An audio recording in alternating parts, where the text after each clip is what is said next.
কোন স্ত্রী স্বামীকে তালাক দিতে পারে না। স্ত্রী যদি হাজারো বার তালাক তালাক বলে জিকির করে, তারপরেও কোনো স্বামী তালাক হবে না।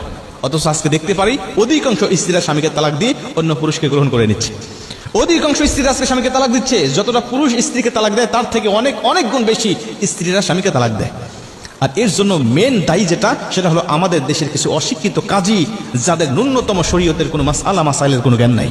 এরা ঘুষ দিয়ে চাকরি নিয়েছে, হালালকে হারাম বানায়, হারামকে হালাল বানায়। তারা শুধুমাত্র কিছু টাকা দিয়ে দিবেন হাতে ধরায়া, দেখবেন যে সবকিছু হালাল করে দিয়েছে। শরীয়তের নিয়ম অনুযায়ী তালাক হয়ে গেছে, তালাক হয়ে যাওয়ার পরে আবারও ওই সমস্ত কাজীরা একত্রিত করে তাদেরকে জোড়া লাগিয়ে দিচ্ছে, আবারও সংসারে বৈধতা দিয়ে দিচ্ছে। এভাবে আজকে হাজারো সন্তান অবৈধভাবে জন্ম হচ্ছে আমাদের সমাজে।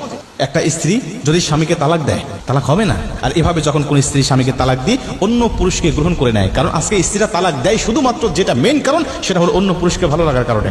আবার কিছু স্ত্রী আছে মায়ের কথায়, বোনের কথায়, ভাবিদের কথায় প্রলোভনে পড়ে তাদের ধোকায় বোকা হয়ে অধিকাংশ স্ত্রীরা স্বামীকে তালাক দিয়ে চলে যাচ্ছে।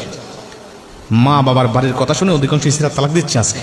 প্রিয় ভাইরা আমার লক্ষ্য করেন, কোন স্ত্রী যদি স্বামীকে তালাক দিয়ে অন্য স্বামীকে গ্রহণ করে নেয়, আগের স্বামীর সাথে তালাক হয় নাই তার, কারণ স্ত্রী তালাক দিলে তালাক হয় না। তো তালাক যখন হয় নাই, তখন অন্য পুরুষকে সে গ্রহণ করলে সে বিয়েটা কখনো বৈধ হবে না। আর ওই পুরুষের সাথে সংসার করে যত সন্তান সে জন্ম দিবে, সব সন্তানগুলো হবে অবৈধ সন্তান। আর এই অবৈধ সন্তান আল্লাহ জানে আমাদের সমাজে কত বিরাজ করছে।